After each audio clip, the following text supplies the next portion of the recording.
Hello again, this is Nathaniel. Today we'll talk about the object model. Last time we have been talking about software engineering, the definition of software engineering and what software uh, engineer does.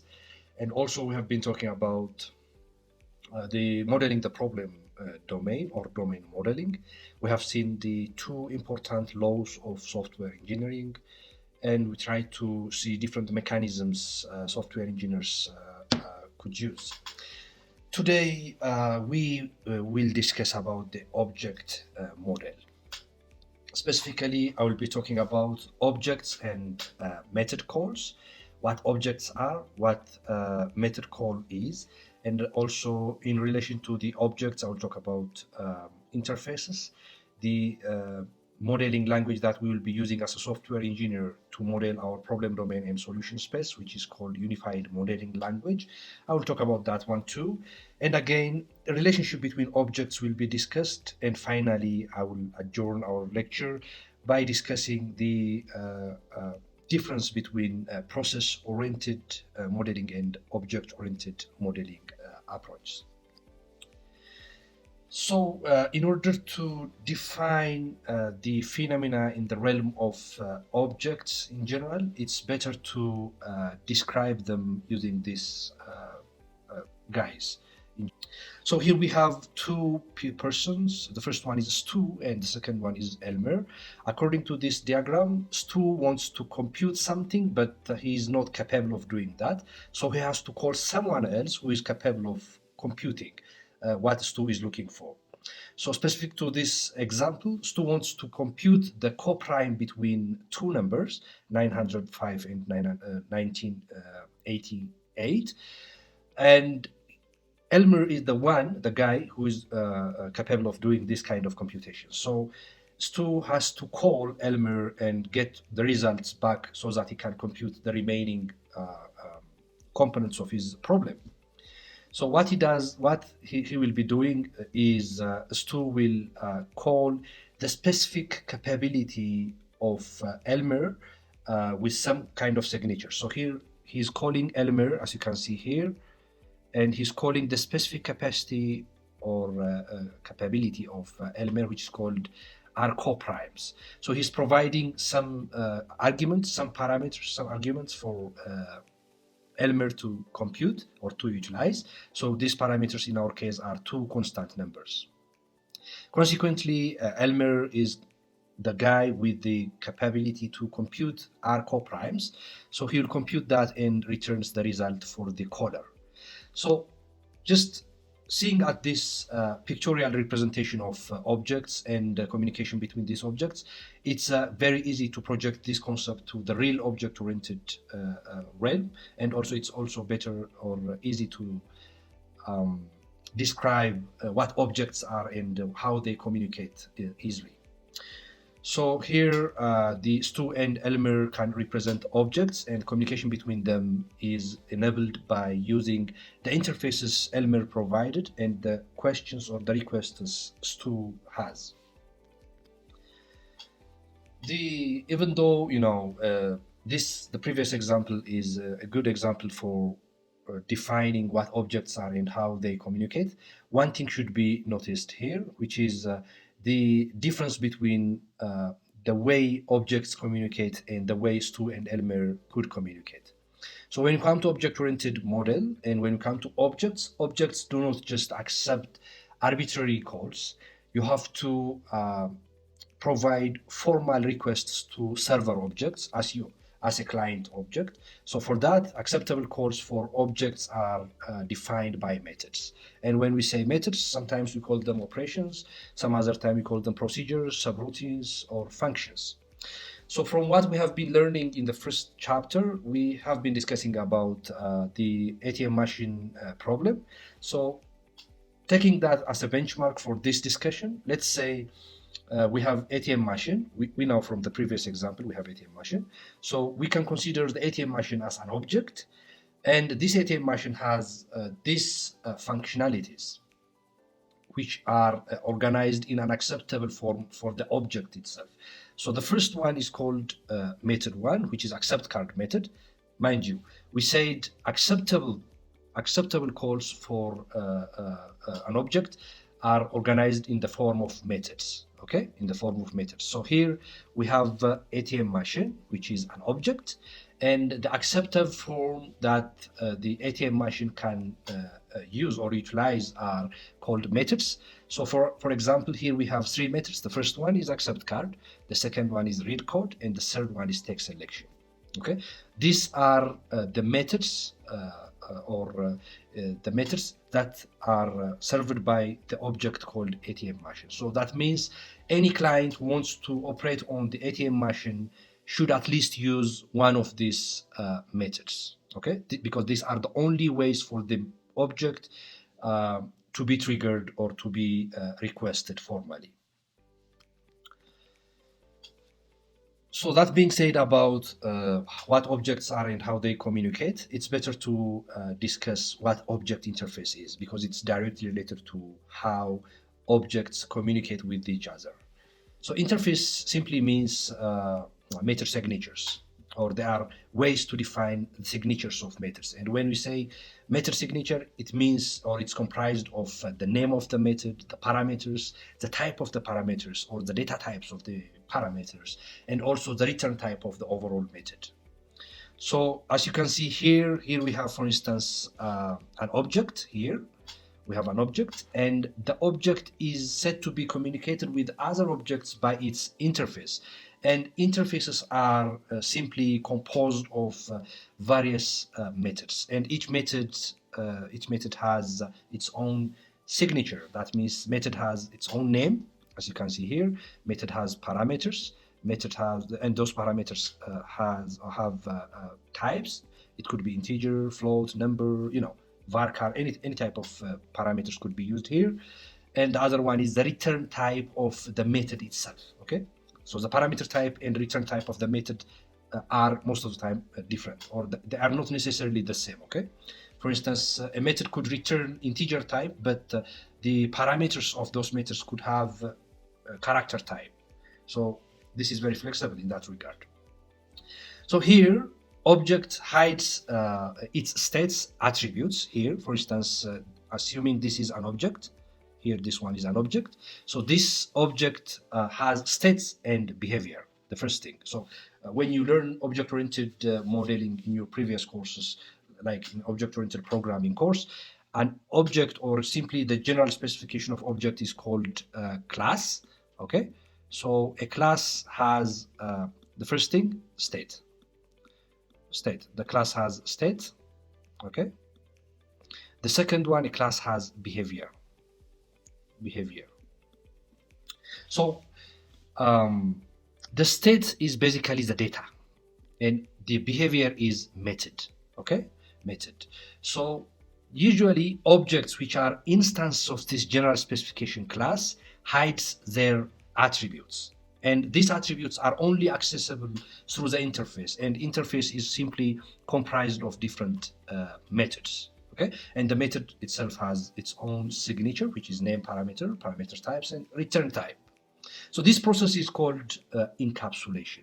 That means these methods, these attributes inside each object are only accessible through the interface, and the interface is comprised of one or more methods. So if you want to access or alter attributes of an object, you have to come through the methods, or the methods are the only entities which are capable of modifying objects attributes. So that's why we call object hides its states or attributes, and the only entities who can manipulate or alter the attributes of an object are methods, and this process is called encapsulation. So to further describe how the different objects in a given object-oriented model communicate with each other, it's better to see this using three concepts. The first one is clients, the second one is servers, and the third one is the main component called messages. So the first thing here is objects send messages by calling methods. So this is specifically the client object sends messages and asks for service from the server object, and the server object provides services and returns result. Both uses message component. So an interface is a set of functional properties. These functional properties are called services, and which are provided by um, the software object. So methods define the services the server object implementing the interface will offer. So here we have an interface. An interface is the only way to alter what the object owns, which are attributes or the state of the object. And this interface is comprised of methods, and the purpose of these methods is to define the services the server object implementing the interface provides or offers.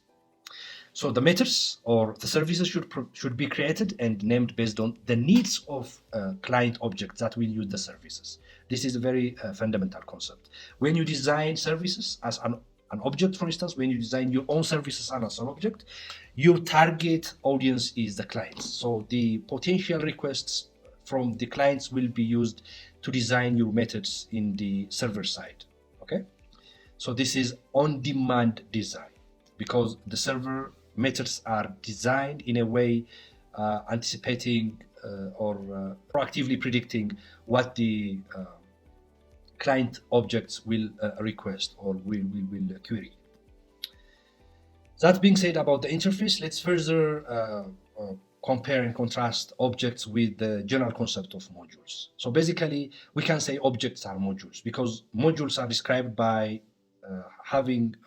described by something that has a state and that takes input and produces some kind of output. But there is some difference between module, a general module, and objects. That is, modules are loose groupings of subprograms and data. So, irresponsible usage of data might cause misuse of your system. But when you come to objects are in object-oriented programming or modeling, data is encapsulated by methods. So the only way to access your data of an object or a state of an object is through the behavior of the object or method. So it's not prone to misuse in relation to the modules. So as you can see here we have software object 1, 2, and 3. Each of them are encapsulated via the behavior or the methods, as you can see here. The middle component is called data or the state of the object. And the only way to access data of the object is through the behavior or the methods of that same object. We have been talking about object-oriented modeling, the high-level object-oriented modeling, of course, and we have been talking about what objects are, how we can characterize objects, what is the interface, what are methods, and the concept of encapsulation. Now let's talk about the modeling language that we use to model objects in general. The very common modeling language that software engineers use to model the problem domain as object-oriented model is called Unified Modeling Language, or UML. So we could use UML for various modeling techniques, for static modeling or for dynamic modeling. Here, for instance, we have provided an example of UML modeling for classes. So Unified Modeling Language models classes in 3 compartments. The first compartment here represents the class name. So as I already mentioned, class is the general specification of some entity, and it has state and behavior, and the instance of that class is called object. So usually classes does not have specific value instantiated, but the instance of this class will have specific value corresponding to each attribute and the operations of the class. So the first component of this modeling of the class has the class name, the name of the class. You will use this class name to refer to the class and its functionalities, attributes, and the behavior. The second compartment is the state compartment. It contains the attributes of that class, or it contains the state of that class in general, because states of a class are represented through attributes. Then the third compartment here, as you can see here, is the operations or the behaviors compartment. That means everything that you can do with this class is represented as procedures or methods in this compartment. To further discuss on this, for instance, here you can see the plus sign, the hash sign. This means it's directly related to the concept of information hiding, which is the fundamental concept in object-oriented modeling. For instance, here, these methods are described as public type method, usually plus means public. Here, for instance, attributes are represented as protected attributes. That means these attributes might not be accessed from other class which is outside the namespace or the package where this class belongs. But when we come to public type of objects, whether they are behaviors, methods, or states, that means these objects or attributes or behaviors are accessible even outside their package. The second compartment here describes how we can model a relationship between objects in unified modeling language. Here, for instance, the top one, as you can see, is an interface. We call it base interface, or in other words, we call it parent class. And we have two child classes here, which are in relation with the parent class. The type of relationship that is depicted here is called inheritance, in which the base class or the base interface or the parent class provides some of its features to child classes, which are extending the parent class. Or in other words, the child classes inherit some functionalities and states from the base class or the parent class. So this kind of relationship is called inheritance, and it's called again is a type of relationship. So that being said about the UML notation and how it can represent static and dynamic models in various ways, it's better to discuss further on the type of relationships an object provides. So here I would like to present two salient relationships that you can, establish using the object-oriented principles and techniques. The first one is composition, which is again a type of relationship between two or more objects in a given object-oriented model. In composition, you usually use instance variables that are references to other objects, or generally speaking, composition is a stronger form of aggregation, where the lifetime of the part of objects is controlled by the whole object. So in this case, if the whole object is destroyed, all its part objects are also destroyed. So it's very, stronger form of aggregation. By aggregation, we mean a specialized form of association where one class represents the whole and another class represents a part. So it denotes, it has a relationship where the whole object can exist without the part object, and it is represented by a diamond shape of the container class side. The other one, a type of relationship, is inheritance. So inheritance is simply characterized by objects inheriting common properties through class extension.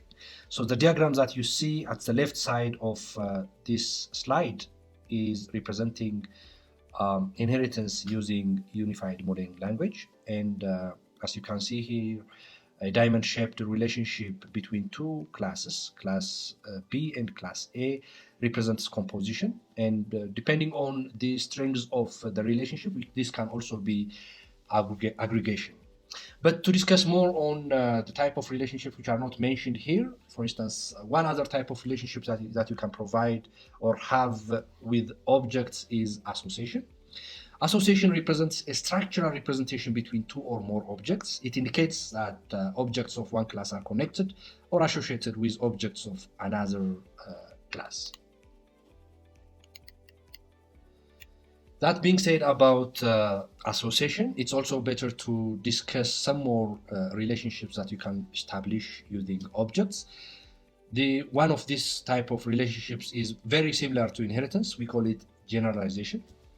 Generalization is a relationship between a more general class, we call it superclass, and a more specific class, which is called subclass. It represents the inheritance relationship where the subclass inherits the properties and behaviors of the superclass. So this is basically inheritance type of relationship, but with, a general representation of what inheritance is. The other relationship is dependency, and dependency represents a relationship where one object depends on another object for some functionality, but that doesn't mean that they have, a long-term association. So it's basically a temporal relationship between two objects, and change in one object may affect the other object in this kind of relationship. The other interesting relationship between objects is realization. This is basically implemented when we implement abstract type classes in object-oriented programming.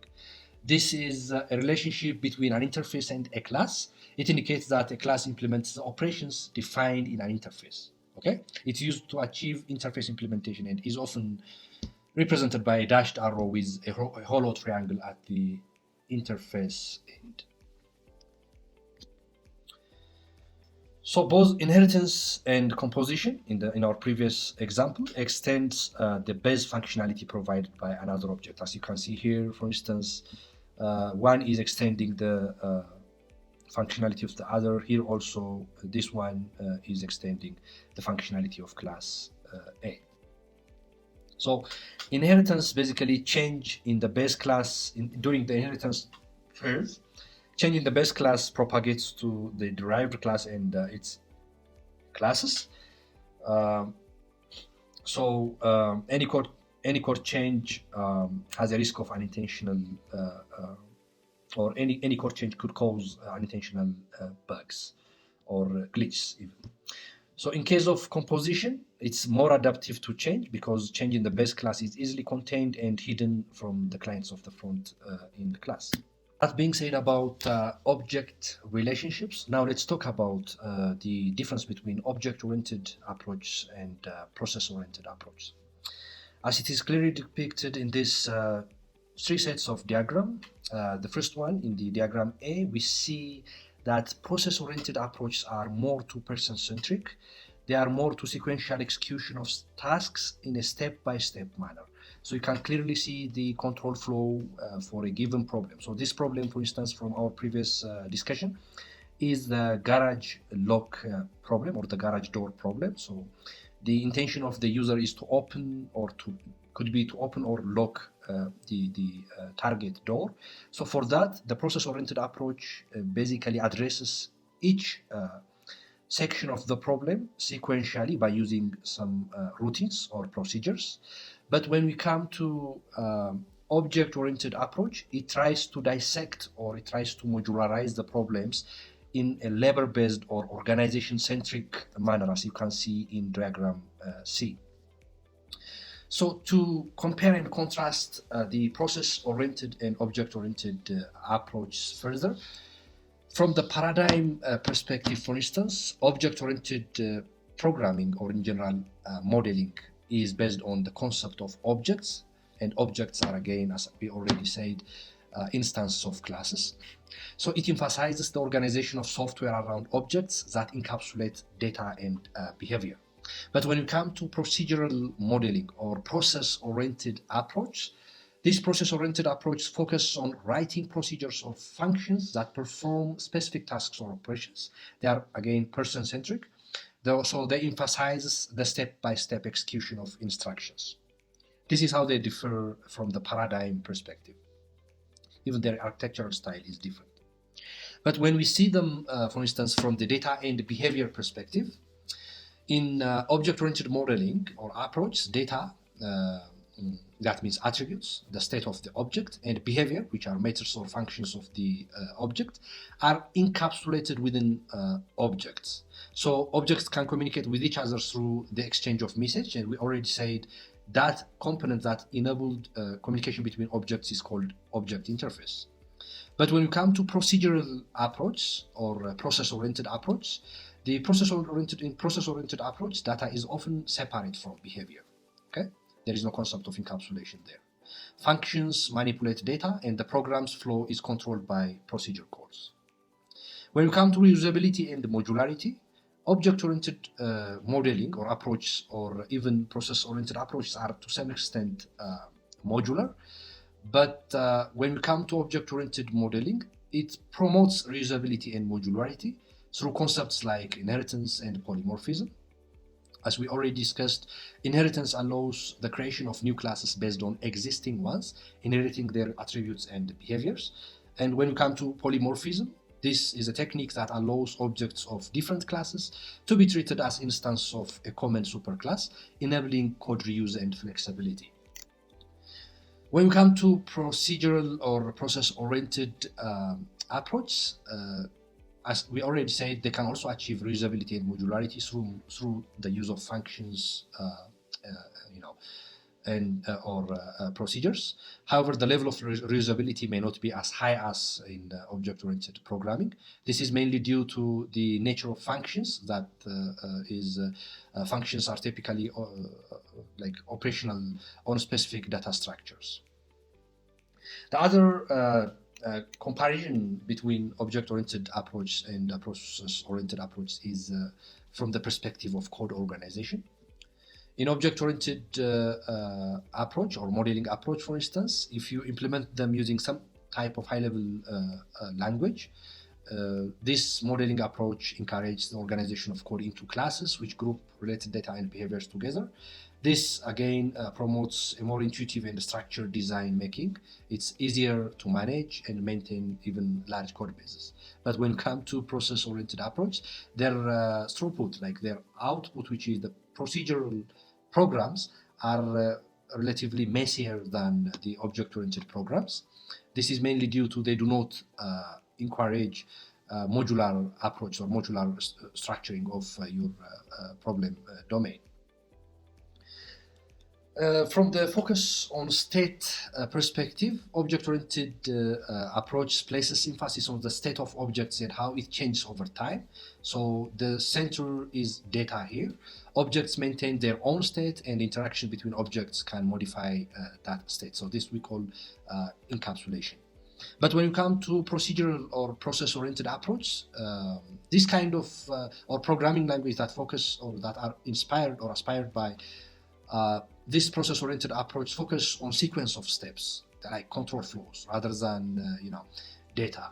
So they mainly focus on sequence of steps and operations performed to achieve a specific task. So state changes are often managed through external variables. So to summarize what we have been discussing, process-oriented is more intuitive because it's person-centric. Okay, it's like thinking what to do next, which way to go. But when you come to object-oriented, it may be more confusing from the user's perspective. It's more to level division-centric or organization-centric. So the main complication here could be thinking how to break up the problem into tasks, assign responsibilities, and coordinating the work. So it's more to a management problem. More on this, process-oriented approach does not scale to complex due to absence of modularization. So they are not suitable for large-scale problems. So they are person-centric, individual-centric, and process-centric. Okay. So on the other hand, large-scale problems require organization of people instead of individuals working alone. And for that, we have object-oriented approach, which is organization-centric. One setback with object-oriented approach is it's really hard to design the organizations well.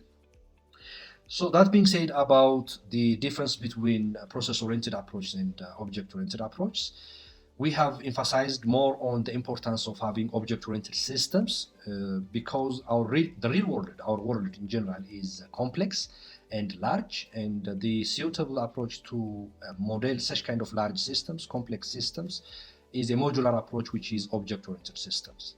But how to design these object-oriented systems well? So we can also define this question as the main topic of this course. So the decisive methodological factors that lets you design well or good object-oriented systems are many, but from them we can discuss four in our today's lecture. The first one is traceability, and second one is testing, and the last two are measurement and security. Let's see each of them in detail. So when we say traceability, software that's built should be traceable. That means one should be able to trace the evolution of the software step by step from individual requirements to design objects and then to code blocks. Okay, so a code block or a software whose code block cannot be reversed back to the requirement is not a good software. So this can be defined under the umbrella of traceability. So this is one of the main requirements for a good software. Okay, so for a software to be good or well articulated, it should be traceable. For instance, this diagram like succinctly describes what traceability means. For instance, here, a professor who's defining his own equation from one point of a problem to a solution has no idea how he came up with some sort of conclusions in the intermediate process of the overall, computation. So he's saying this happens after this, and then this miracle occurs. So such kind of things should be avoided in a software engineering discipline. So we have to avoid inexplicable leaps. We shouldn't ask ourselves, where did this come from? We should be able to design our software in a way that clearly shows where something came from.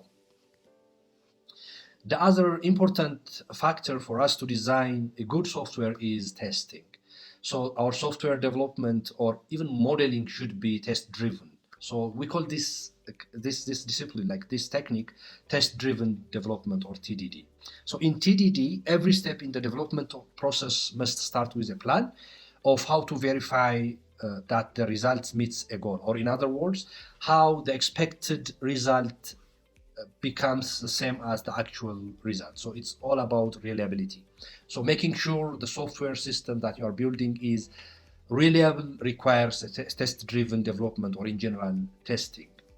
So the developer should not create a software artifact. When we say software artifact, it includes system requirement, UML diagram, or source code, unless they know how it will be tested. So test should be the first priority while trying to design some solution. So something that you provide as a solution for your client should be testable. But testing is not enough. So before discussing about how testing is not enough, let's take one good example of the Rube Goldberg machine in a concept pertinent to testing.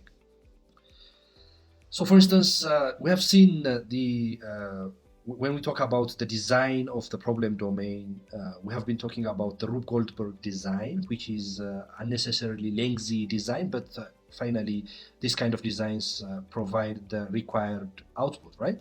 So the main reason that testing is not enough is that such kind of designs, like the Rube Goldberg machine designs, usually provides correct results at the end, but the time it takes is not, tolerable.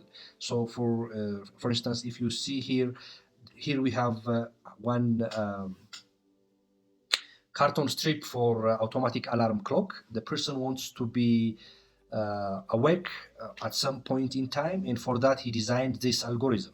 So the algorithm is initiated by a bird. Here you can see a bird at point A, and the bird triggers a gun. The gun hits some kind of ball, and transitively the person will be awake after some time. So this is a solution for a given automatic alarm clock problem, but it's unnecessarily lengthy. So if you design a test case in order to make sure that a person is awake at the end of the time, then this algorithm will pass. Okay, but when you come to the reality, we don't need such kind of lengthy designs or algorithms. So for that purpose, we need one more technique to make sure that your software or your model is better or well articulated. So for that, we need measurement.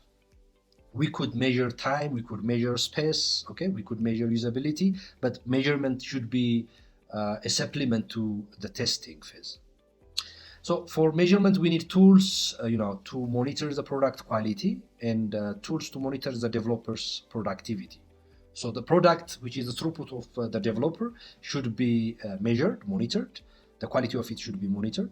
And also, we have to monitor the developer's productivity. So when we say measurement, it's more to the product quality, but also it includes the developer's productivity.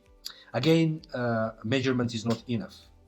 One of the good reasons to showcase measurement is not sufficient to ensure the quality of a given software product is the designs of Mauritius Ischer. So Mauritius Ischer is a Dutch graphic artist known for his intricate and visually stunning works. Some of his works are like tessellations, impossible constructions, metamorphoses, reflections and symmetry, perspective, nature and architecture related. So it's really hard for someone measuring the quality of designs to measure the designs of the Mauritius Ischer. This is mainly due to the perceptual ambiguity uh, that characterizes most of the designs of Mauritius Ischer. So Ischer's work often challenge our ability to accurately measure and or perceive objects and spaces. He usually plays with optical illusions, impossible constructions, distorted perspectives, making it difficult for our minds to rely on traditional measurements and assessments. Okay, for instance, as you can see to the right side, the Ischer's in Ischer's waterfall design, the water seems to flow upward, defying our understanding of gravity and the measurement of physical phenomena. So this basically challenges the notion that our measurements and perceptions always provide an accurate representation of reality. Due to this reason, measurement might not be sufficient to ensure the quality of your software product. We need security too. So security, when we say security, it's a way to protect our software from data breach and compromise of users' privacy. Security by itself has these conflicting needs. For instance, as an example, security, in order to achieve security, you might have to trade off usability.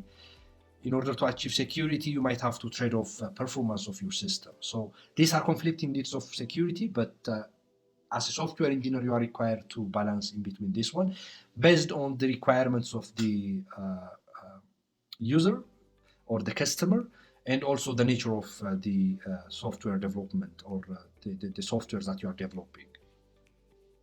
So there are different guidelines towards achieving a good security. For that, we could use or we could mention the Microsoft's security development lifecycle that incorporates threat modeling, security training and education, security tools and guidelines, security testing, response and incident handling, compliance and certification, and continuous improvement type of measures that helps us to achieve a good security for our software system. So that's all about the topics that I wanted to cover under the object model chapter. The next lecture will be about configuration management as an important component of software engineering technique. I'll discuss about that one in the next video. For now, I'm done. Ciao.